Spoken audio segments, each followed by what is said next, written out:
Pai Celestial, Mestre Jesus, mais uma vez aqui nos reunimos, Mestre querido, suplicando-te teu amparo e teu concurso. Envolva-nos, Mestre, a todos nós, nas vibrações de paz, de equilíbrio e de saúde. E abençoa-nos, Senhor, o nosso encontro dessa noite, envolvendo a todos nós em teu manto de paz, de harmonia, de equilíbrio, de esperança e de alegria.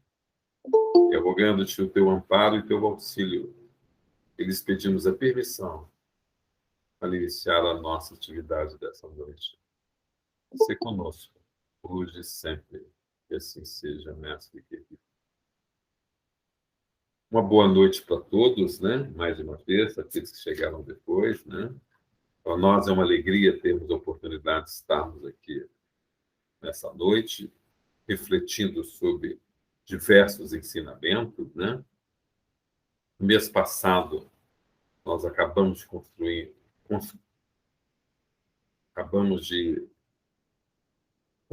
né, o seminário sobre Setembro Amarelo, onde abordamos várias questões ligadas ao suicídio, né, à valorização da vida. E hoje, como nós estamos no mês de outubro, e nesse mês se comemora e se tem um dia reservado à criança, nós escolhemos na programação do mês de outubro estudar e conversar sobre vários temas que envolvem a infância, a educação, a evolução e o progresso, o que representa esse período na vida de todos nós, esses filhos. E também, inclusive, as responsabilidades paternas e maternas no tocante aos títulos que muitos de nós recebemos de paternidade e de maternidade. Na noite de hoje, como já foi projetado aí, nós vamos estudar um tema, abrir esse seminário, esse ciclo de estudo dedicado ao mês da criança.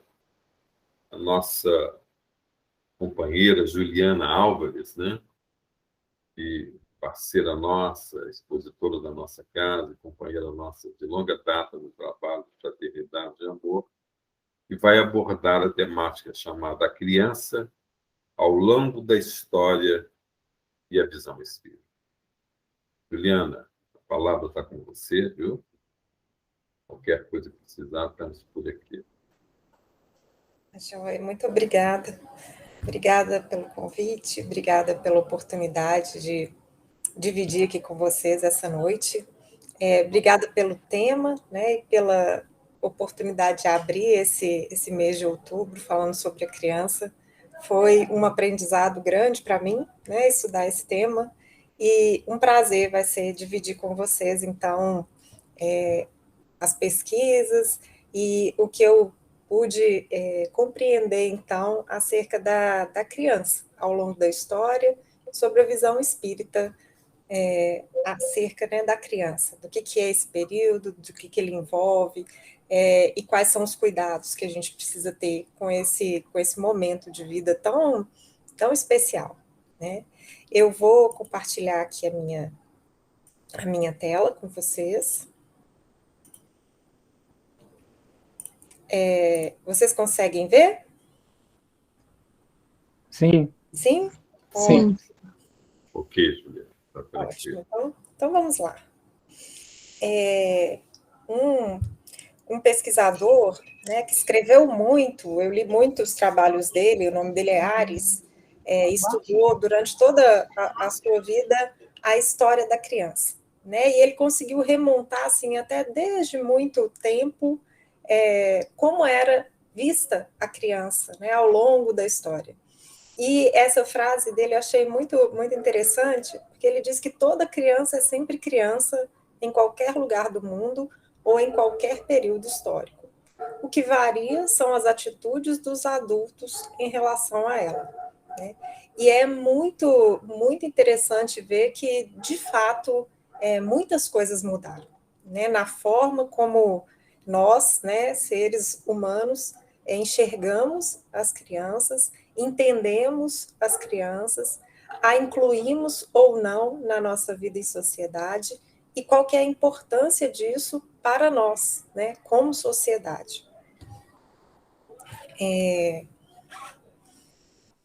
Eu voltei até lá no século XII, né, então, desde 1101 até 1200, para entender um pouco qual que era a visão, então, né, qual que era o papel das crianças na sociedade. E é interessante porque lá no século XII, a sociedade ela tinha muitos problemas, né? E a gente tinha, naquele momento, condições de higiene e de saúde muito precárias, né? E isso fazia com que a mortalidade infantil fosse muito alta, né? Esse é um relato da época, né? De que os bebês abaixo de 2 anos, em particular, eles sofriam de um descaso assustador, com os pais considerando pouco aconselhável investir muito tempo ou esforço em um pobre animal suspirante. Olha, esse termo é um termo que nos choca, né? Pobre animal suspirante, que tinha tantas probabilidades de morrer com pouca idade. Então, havia inclusive uma recomendação para que não houvesse uma grande ligação afetiva entre pais e filhos, porque a chance desse bebê não sobreviver era muito grande, né? Então criava-se ali uma distância muitas vezes proposital para, a gente pode dizer que proteger afetivamente os pais, né? Então, até que eles conseguiam de fato, né, passar por esse período, que era um período desafiador, né, que desafiava a vida dessas crianças, eles não eram muito considerados pela família. E as crianças que conseguiam atingir uma certa idade, elas não possuíam uma identidade própria. E elas só conseguiam, então, ter essa identidade reconhecida quando elas conseguiam fazer coisas semelhantes àquelas realizadas pelos adultos, com as quais elas estavam misturadas. Sendo assim, não era exigido dos adultos que lidavam com as crianças nenhuma preparação. As crianças elas eram consideradas como mini-adultos, né? E esperava-se delas que elas agissem como adultos. E quando elas conseguiam, né, fazer isso, quando elas conseguiam fazer coisas semelhantes aos adultos, então elas adquiriam uma identidade. Se a gente considera toda a Idade Média, né, que vai ali dos séculos V até os séculos XV, há um sentimento, um não sentimento de infância. Não se entendia que a criança ela tinha particularidades, né, que ela tinha características próprias do período infantil, né, e não se entendia que ela não poderia ser, então, considerada como um ser que é diferente do adulto, né? A criança, nesse período, ela era vista como um mistério, e não se sabia direito o que fazer com a criança. Ela não tinha uma identidade própria, porque ela só passava a ter essa identidade quando ela conseguia fazer as coisas próprias da idade adulta, e elas não dominavam o que eles chamam de instintos do corpo. E por isso, então, ela precisava ser vigiada e controlada. Então, havia uma cobrança, né, por parte da sociedade para com as crianças para que elas fossem adultos, né? E não se entendia direito porque elas não eram adultos, já que elas eram consideradas mini-adultos. No século XIII,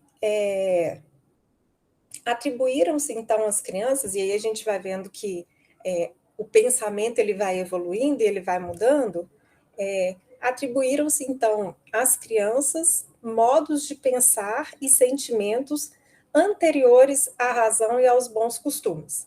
Então, as crianças eram consideradas páginas em branco a serem preenchidas, e cabia, então, aos adultos, né, desenvolver nelas o caráter e a razão, né?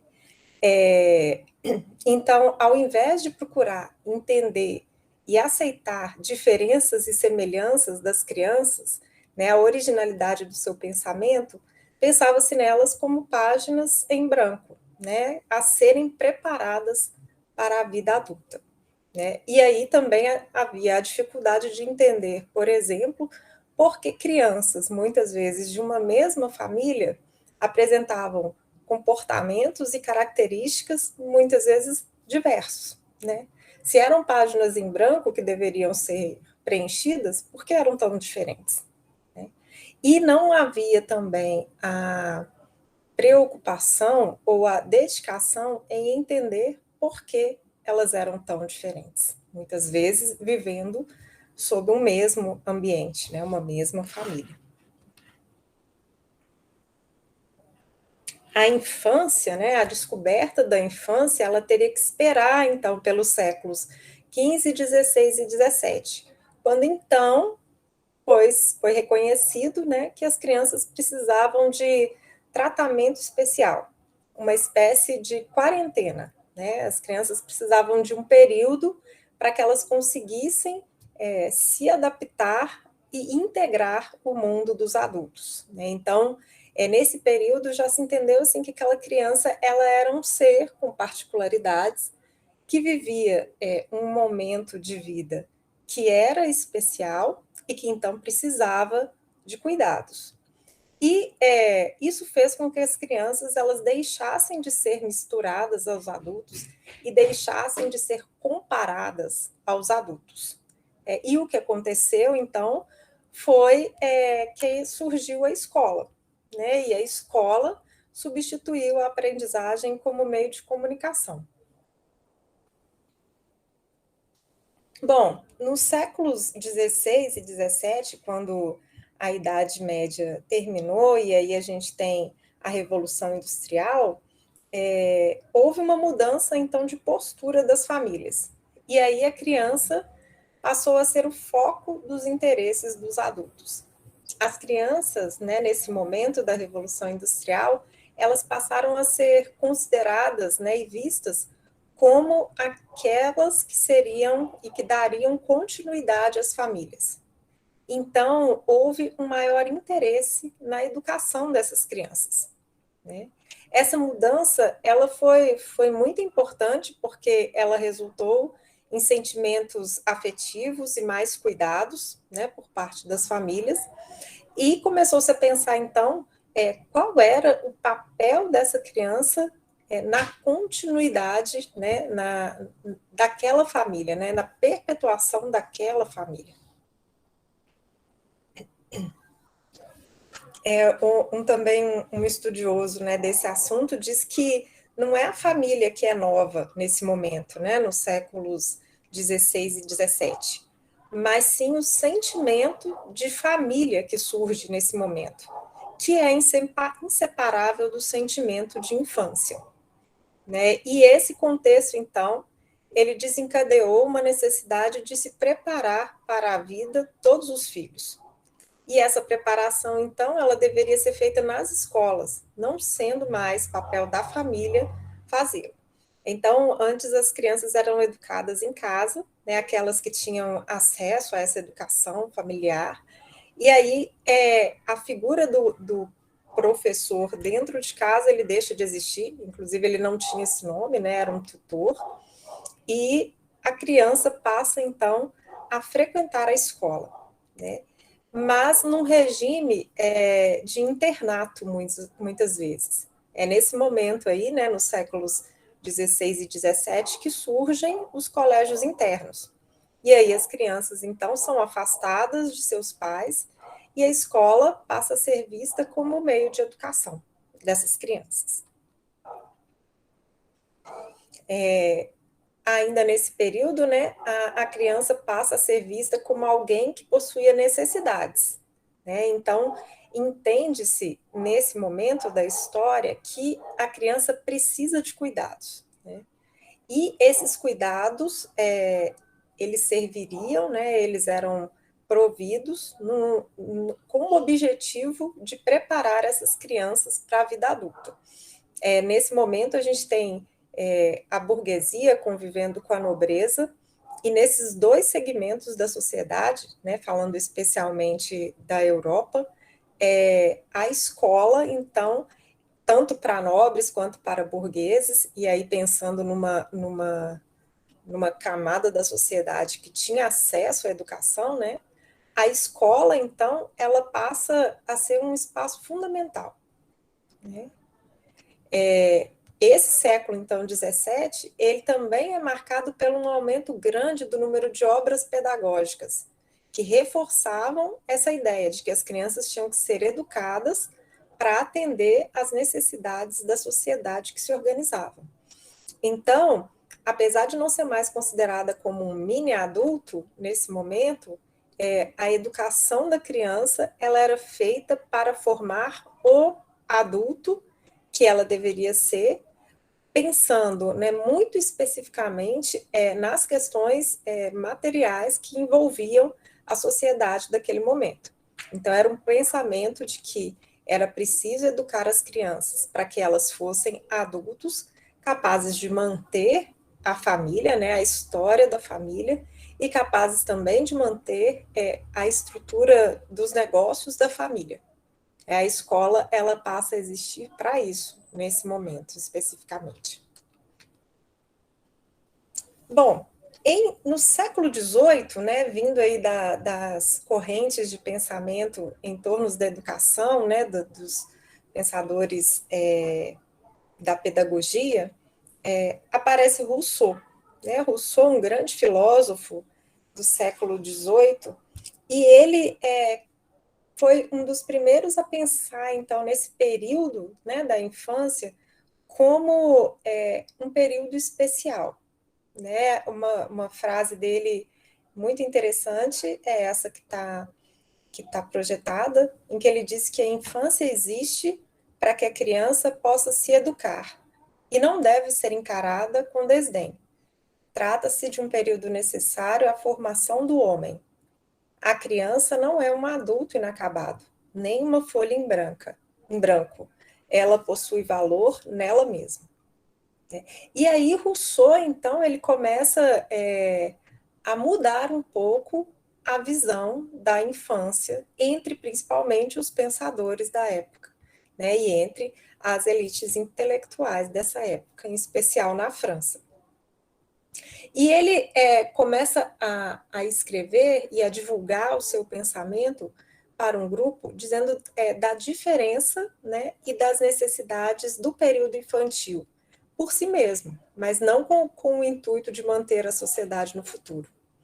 E ele dizia que a educação é o corpo se movimentando, e por isso, então, ele recomendava na educação da criança o exercício do corpo, dos órgãos e dos sentidos, entendendo-os como aspectos que, desenvolvidos, se transformariam em instrumentos para a criança construir o seu conhecimento.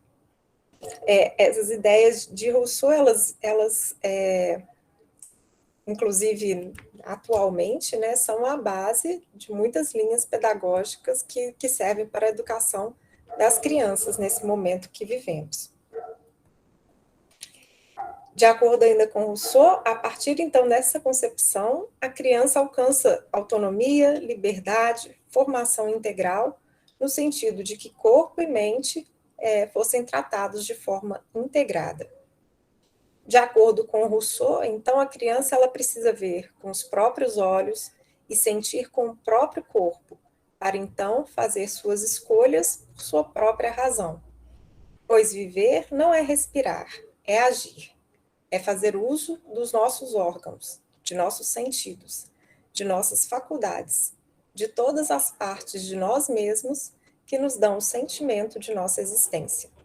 Nesse sentido, o ponto de partida para o aprendizado da criança é a experiência, ou seja, o uso dos sentidos e o movimento.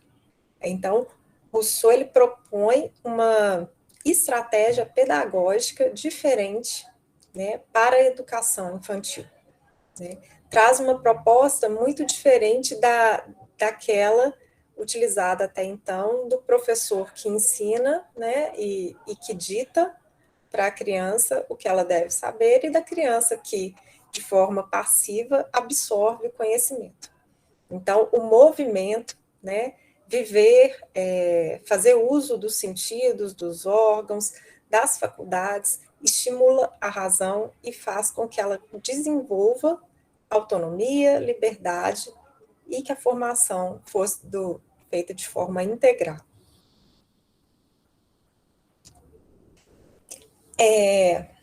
Henri Pestalozzi, né, foi um educador suíço que era discípulo de Rousseau, né? E foi ele quem, pela primeira vez, propôs, então, a institucionalização da educação da infância e defendeu a formação de professores. Então, Pestalozzi criou, né, a instituição escola infantil e defendeu que professores deveriam ser formados para tal atividade, né? Entendendo que a educação infantil, ela merece cuidados, ela merece profissionais dedicados a essa tarefa, né? Ainda mais dedicados que aqueles da fase adulta, porque é o período de formação da criança, né? Formação intelectual, formação moral. E então, ele criou todo um arcabouço teórico que fez, né, e serviu de base, então, para a educação infantil. Pestalozzi, ele foi o precursor da educação integral e as suas escolas eram voltadas para crianças abandonadas por conta da guerra, né? E isso funcionou tão bem que os burgueses as fecharam por considerá-las uma ameaça à visão de educação somente para os ricos. Uma informação interessante é que Allan Kardec, na época, antes de ser Allan Kardec, professor Rivaio, ele era um seguidor das ideias de Pestalozzi. Ele foi discípulo de Pestalozzi. Então, assim, ele tem como base, né, filosófica da sua atuação, como professor, como pesquisador, essa ideia de Pestalozzi, de que a infância é um momento especial que demanda cuidados. Pestalozzi, então, concretizou as ideias de Rousseau na Suíça e foi professor de Froebel, que criou os Kindergarten, jardim de infância em alemão, e que se tornou, então, um modelo de escola para crianças de classes mais abastadas na Alemanha. De acordo com Froebel, as professoras eram as jardineiras que regavam as crianças para que elas pudessem florescer. Essa ideia, né, e esse arcabouço teórico, ele foi absorvido e utilizado, então, pelas classes mais ricas da sociedade daquela época, né? E, infelizmente, a ideia de educar crianças pobres, ela era considerada como algo que não era bom para a sociedade, né? E que para essas crianças, então, para elas bastava uma educação de ocupação e de piedade, né? Na França, né, nesse período do século XIX, já em 1820 aproximadamente, existia uma condição de miséria, de abandono e de maus tratos de crianças cujos pais trabalhavam em fábricas, fundições e minas. As instituições infantis, então, elas se tornaram necessárias. No entanto, os objetivos e as formas de tratar as crianças mais pobres não eram consensuais. Então, toda a ideia que veio de Rousseau, de Pestalozzi e de Froebel depois, acabou não sendo acessível às classes mais pobres da sociedade nesse momento. Também na França, né, em 1826, surgiram o que eles chamavam de salas de asilo, que eram salas com até 100 crianças comandadas por um adulto que usava um apito, né, cujos propósitos de atendimento versavam sobre o provimento de cuidados e educação moral e intelectual às crianças de 3 a 6 anos, e as creches surgiram para atender as crianças de até 3 anos. né? E é muito difícil a gente pensar em educação moral e intelectual, tendo um adulto com até 100 crianças sob sua responsabilidade, usando um apito. Bom, aí nos séculos 18 e 19, houve um retorno da ideia da necessidade da criança passar pela quarentena na escola. E aí a escola ela acabou confinando a infância num regime disciplinar rigoroso, né? Que acabou resultando no enclausuramento total do internato. As crianças elas foram retiradas do convívio da sociedade dos adultos e colocadas em colégios internos por meio de uma ação conjunta entre a família e a escola, que naquele momento julgavam que esse era o melhor a se fazer, né? Assim, prover uma educação, mas que infelizmente tirava a criança da convivência familiar, né? A criança então ela tinha uma identidade, mas ela continuava sem ter o direito de exercer a sua característica principal, que é de ser um ser livre e espontâneo. No final do século XIX e início do século XX, surgem em várias regiões da Europa propostas pedagógicas para a educação da criança, e entre elas, né, destaca-se então Maria Montessori, que até hoje é uma linha de pensamento muito utilizada na pedagogia atual.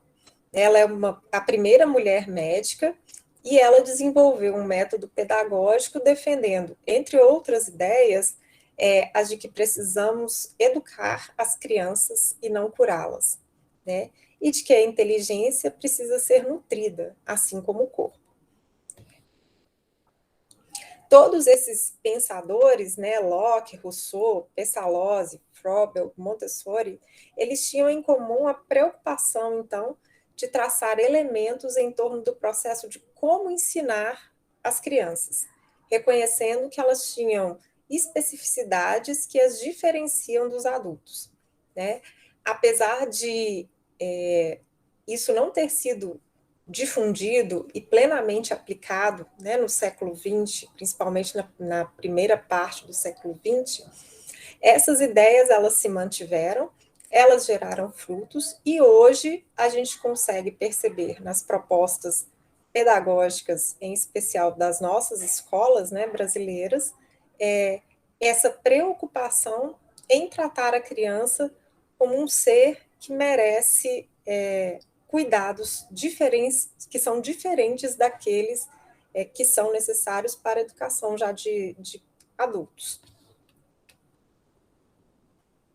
No Brasil, né, o projeto, então, de construção de uma nação moderna, no final do século XIX, ele reuniu condições para que fossem assimilados pelas elites do Brasil os preceitos educacionais do movimento das escolas novas, onde, de um lado, educadores da pedagogia moderna, com base, né, nas ideias de Rousseau, Pestalozzi, Montessori, eles tinham o objetivo de fazer justiça à infância no sentido de recuperar a ideia, né, principalmente de Rousseau, do que era do que significa para o ser esse momento da infância, esse momento especial.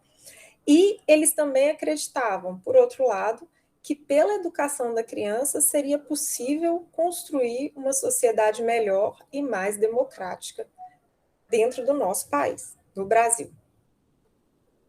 E aí, então, a gente chega, né, no século XX, e as crianças que eram, então, consideradas como mini-adultos no primeiro, ou que não tinham um lugar na sociedade, que não as entendia, que não compreendia esse momento, né, e essa necessidade de desenvolvimento, no século XX, as crianças, então, passam a ter direitos, né? E vou falar aqui, então, rapidamente sobre a linha do tempo dos direitos da criança. E é muito interessante que, com o passar desse tempo, né, dessa linha do tempo, a gente percebe né, que o que para nós hoje é o básico, né? A gente já, quase todos nós, né, já nascemos dentro desse pensamento de que a criança tem direitos, mas há bem pouco tempo, né, imagina que, né, em 1924, a Liga das Nações, então, adota a Declaração de Genebra sobre os Direitos da Criança. Então, é a primeira vez em que se fala que as crianças têm direitos, né? E em 1924, então, declara-se que todas as pessoas devem às crianças. Olha só, devem no sentido de dever mesmo, né? Meios para o seu desenvolvimento, ajuda especial em momentos de necessidade, prioridade no socorro e assistência, liberdade econômica e proteção contra a exploração, e uma educação que instile consciência e dever social. Em 1927, no Brasil, é sancionada, então, a Lei de Assistência e Proteção aos Menores, conhecida como Código de Menores, que representa avanços, então, na proteção das crianças. E é nesse momento, nessa lei, que é determinada a maioridade penal aos 18 anos no Brasil, que prevalece até os dias atuais. Em 1946, logo aí no pós-guerra, a Assembleia Geral das Nações Unidas cria o Fundo Internacional de Emergência das Nações Unidas para a Infância, que é a UNICEF, com o objetivo de atender na Europa e na China as necessidades emergenciais das crianças durante o período do pós-guerra. Em 48, a ONU também aprova a Declaração Universal dos Direitos Humanos, que, no seu artigo 25, preconiza cuidados e assistência especiais e proteção social para mães e para crianças também. Em 1959, a Assembleia Geral das Nações Unidas adota a Declaração dos Direitos da Criança, que reconhece, entre outros, né, os direitos das crianças à educação, à brincadeira, a um ambiente favorável e a cuidados de saúde. Em 73, a Organização Internacional do Trabalho adota a Convenção 138, que define 18 como a idade mínima para realizar trabalhos que possam ser perigosos para a saúde, a segurança ou a moral de uma pessoa. O interessante é quando a gente vai vendo, né, nessa linha do tempo dos direitos da criança, é claro que a gente não pode perder de vista que, apesar de, em termos, né, legais, nós já termos caminhado tanto, nós vemos até os dias de hoje que em muitos lugares, né, em muitos países, e mesmo dentro do nosso próprio país, alguns desses preceitos, eles ainda não são observados em muitos lugares. Mas é interessante a gente perceber que a humanidade, né, a sociedade, ela já olha para isso como algo que é um dever, né? Como nós devemos nos mobilizar para proteger a criança, né? Se a gente pensar que há 100 anos isso não estava sequer na pauta, né, e nós viemos falando aí da evolução do papel e da visão da sociedade com relação à infância, né, começamos lá no século XII. Então, foram dispendidos, né, 700, 800 anos para que a gente pudesse chegar nesse momento, né, em 1924, e dizer que as crianças têm direitos, né? E aí, de 1924 até os dias atuais, como esses direitos, né, eles evoluíram, ainda que não sejam observados em sua completude em todos os lugares do mundo, mas a nossa consciência já nos diz, né, o que é certo e o que não é, né? E a nossa consciência nos aponta que, se não está certo, é porque há algo ainda que nós precisamos fazer. Em 1979, foi comemorado, então, o aniversário de 20 anos da Declaração dos Direitos da Criança. E o Unicef, então, tem um papel de liderança nesse momento. No Brasil, é promulgado um novo Código de Menores e traz a doutrina da proteção integral, que vai estar presente, né, futuramente no Estatuto da Criança e do Adolescente.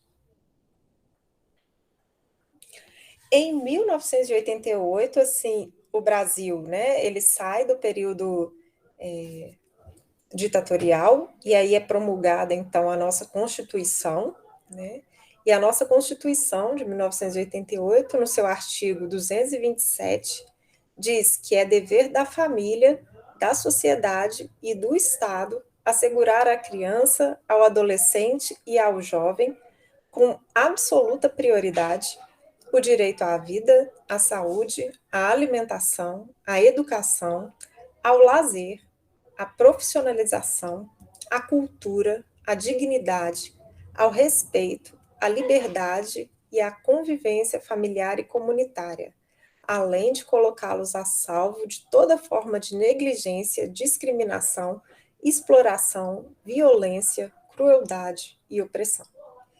A nossa Constituição, ela já tem 31 anos, né, que ela foi promulgada, e ela traz, então, para nós qual é o dever da família, da sociedade e do Estado. Né? E o dever da família não exclui o dever da sociedade e do Estado, assim como o dever do Estado não exclui os deveres da família e da sociedade, a mesma coisa para a sociedade em relação à família e ao Estado. Então, independente do lugar que nós ocupemos, né, se somos a família, se somos a sociedade, ou se eventualmente fazemos parte, né, do Estado, esse dever, ele nos envolve a todos. Né? Todos somos responsáveis. Ainda que a criança não esteja sob meu cuidado direto, né, que eu não seja o pai, a mãe ou um familiar próximo, né, eu, como sociedade, como parte dessa sociedade, devo a essa criança, a esse adolescente e a esse jovem, de acordo com a nossa Constituição. Né? E isso é ainda para nós algo a ser alcançado na sua totalidade, mas que nós, como sociedade, já prevemos como algo que é bom. Em 1990, a gente tem, então, a aprovação do Estatuto da Criança e do Adolescente, e esse nosso estatuto ratifica a Convenção da ONU, né, sobre os Direitos da Criança. É realizada a Cúpula Mundial pela Infância, que foi a maior reunião internacional de chefes do Estado dedicada a crianças. Né? E, pela primeira vez, então, houve um acordo entre os países, 86 países que fizeram parte desse encontro, metas concretas para os anos 2000. No Brasil também são aprovadas as diretrizes para a prevenção da delinquência juvenil, que descrevem estratégias para prevenir a criminalidade e proteger os jovens com alto risco social. Em 99, a Organização do Trabalho adota, então, a Convenção sobre as piores formas de trabalho infantil, e exige, essa palavra ela é forte e interessante, né? Ela exige a proibição imediata e a eliminação de qualquer forma de trabalho que possa prejudicar a saúde, a segurança ou a moral das crianças. No ano 2000, a Assembleia Geral das Nações Unidas adota, então, 2 protocolos facultativos à Convenção sobre os Direitos da Criança, que obriga os Estados-partes a tomarem as principais ações para impedir que crianças participem de hostilidades durante conflitos armados e para eliminar a venda, a exploração sexual e o abuso sexual de crianças. Então, no ano 2000, é a primeira vez em que se fala, em que a Assembleia Geral das Nações Unidas obriga estados, né, países membros, a tomarem decisões que impeçam que crianças sejam vendidas, exploradas sexualmente ou abusadas sexualmente. Em 2002, pela primeira vez, meninas e meninos delegados se dirigem à Assembleia Geral, né, e é criada a agenda Um Mundo para as Crianças, né, buscando estabelecer metas para melhorar as perspectivas das crianças durante a década seguinte.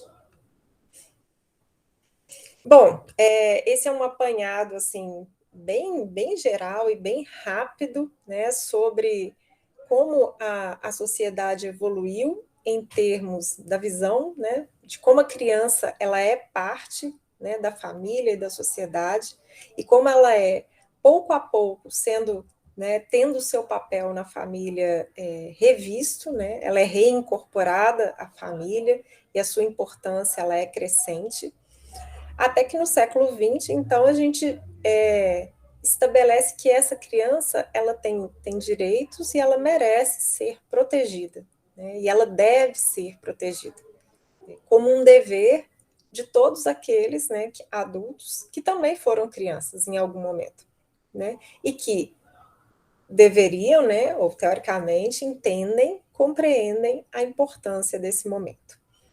Vou falar agora um pouco, então, da visão da doutrina espírita sobre esse momento infantil. Lembrando que Kardec, né, ele estava, antes da doutrina espírita, como educador que foi, né, como professor, ele estava intimamente envolvido com a questão da educação.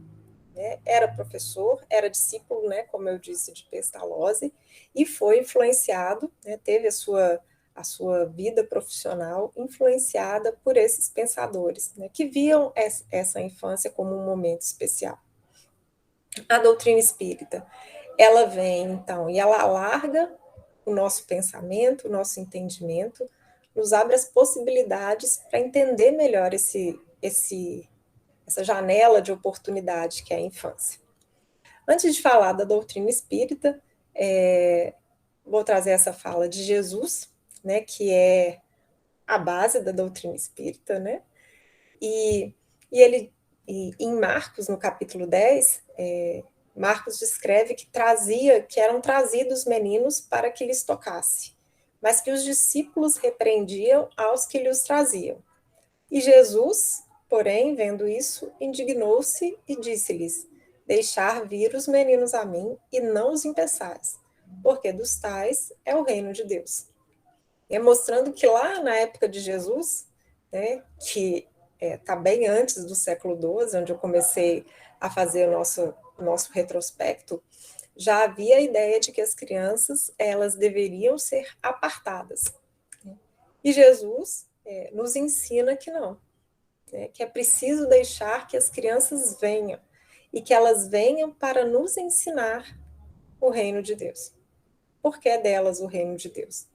Se referindo, então, à sua espontaneidade, né, à sua leveza, né, à sua mente ainda não contaminada pela sociedade, né, atual. Mas em Provérbios, que está lá no Velho Testamento, a gente já vê referência à criança, né, dizendo: educa a criança no caminho em que deve andar, e até quando envelhecer, não se desviará dele. Né, mostrando a infância aí como o momento para que a educação aconteça. No Livro dos Espíritos, lá na questão 379, Kardec pergunta, né, aos espíritos: é tão desenvolvido quanto de um adulto o espírito que anima o corpo de uma criança? Né? Nesse momento, Kardec já havia feito as perguntas referentes à reencarnação, à evolução, né, à forma como os espíritos evoluem, e ele já tinha, então, a consciência de que os espíritos são criados todos simples e ignorantes, né, com o objetivo de crescerem, de evoluírem, de se desenvolverem moralmente e intelectualmente. E Kardec também já havia perguntado sobre como isso se dá, né? E entendido que a reencarnação é o processo, então, que permite aos espíritos se melhorarem, né? Vidas e vidas sucessivas fazem, né, nos permitem essa evolução. E aí Kardec pergunta: é tão desenvolvido quanto de um adulto o espírito que anima o corpo de uma criança? E os espíritos respondem: pode até ser mais, se mais progrediu. Apenas a imperfeição dos órgãos infantis o impede de se manifestar, obra de conformidade com o instrumento de que dispõe. Então, a criança, no seu desenvolvimento, ela ainda tem a limitação dos órgãos, né? Do cérebro, da fala, que ainda não estão completamente adaptados à nova vida e ainda não permite que o espírito se manifeste de acordo com todas as suas capacidades, né? Intelectuais, mentais. E aí a infância é esse momento de adaptação, né? E Kardec pergunta: qual para o espírito, a utilidade de passar pelo estado de infância? E os espíritos respondem: encarnando com o objetivo de se aperfeiçoar, o espírito, durante esse período, é mais acessível às impressões que recebe, capazes de lhe auxiliarem o adiantamento para o que devem contribuir os incumbidos de educá-lo. Então, olha só, mostrando que a infância é um período muito especial, porque os espíritos, nesse período, estão mais acessíveis às impressões que recebem, né? Os espíritos estão mais aptos a apreenderem os conhecimentos. A Joana de Ângeles, ela, contextualizando aí o lar e os filhos, ela traz para a gente que, atados por compromissos anteriores, retornam ao lar não somente aqueles a quem se ama, senão aqueles outros a quem se deve ou que estão com dívidas. Adversários reaparecem como membros da família para receber amor. A família é a escola de aprendizagem e redenção. Então, com a visão da doutrina espírita, o que a gente percebe é que a escola formal, ela tem um papel importante, né? Mas que a família é onde a gente recebe o amor, né? E é onde a educação moral se faz com muito mais eficiência. A família, então, ela é, né, na visão da doutrina espírita, e aqui nas palavras de Joana de Ângeles, a mais valiosa célula do organismo social, e é nela que se encontram, então, os espíritos necessitados de entendimento, de intercâmbio de sentimentos, de experiências, de forma que o lar se faz sempre a escola na qual os hábitos irão definir todo o rumo existencial do ser humano. O lar é uma oficina de crescimento moral e intelectual, mas, sobretudo, espiritual, que deve ser aprimorado sempre, abrindo espaço para tornar-se célula eficiente da sociedade. A Amélia Rodrigues, no livro Sublime Sementeira, ela traz para a gente a infância, né, e a criança como um ser muito especial. E ela fala que o coração infantil é uma urna valiosa e a mente é campo virgem. Ela fala que a criança é um tesouro, a mais valiosa fortuna que o mundo conhece, por ser a única a perpetuar, através do tempo, a dádiva da vida. Nesse livro, Sublime Sementeira, a Amélia Rodrigues, ela destaca, né, a importância da evangelização da criança, né, e como essa criança, ela, se bem cuidada, né, se essa mente, que é um campo virgem, se for tratado, arado e bem cuidado, que ele pode florescer. E ele pode florescer e transformar, né, a sociedade, transformar o mundo em que vivemos. Porque a criança, ela é a única a perpetuar, através do tempo, a dádiva da vida. No livro O Consolador, Emmanuel é perguntado sobre se o período infantil é o mais importante para a tarefa educativa. E a resposta dele é que o período infantil é o mais sério e o mais propício à assimilação dos princípios educativos, trazendo aí mais uma vez a importância da infância, e a importância de nos dedicarmos a esse período. Ele diz que até os 7 anos, o espírito ainda se encontra em fase de adaptação para a nova existência que lhe compete no mundo. Nessa idade, ainda não existe uma integração perfeita entre ele e a matéria orgânica. Suas recordações do plano espiritual são, por isso, mais vivas, tornando-se mais suscetível de renovar o caráter e a estabelecer novo caminho, na consolidação dos princípios de responsabilidade, se encontrar nos pais legítimos representantes do colégio familiar. E aí, além dele destacar a importância do período infantil, ele destaca a importância daqueles que são os responsáveis por cuidar, por educar essas crianças. E aí ele ainda é perguntado sobre qual a melhor escola de preparação das almas reencarnadas na Terra. E ele diz que a melhor escola ainda é o lar, onde a criatura deve receber as bases do sentimento e do caráter.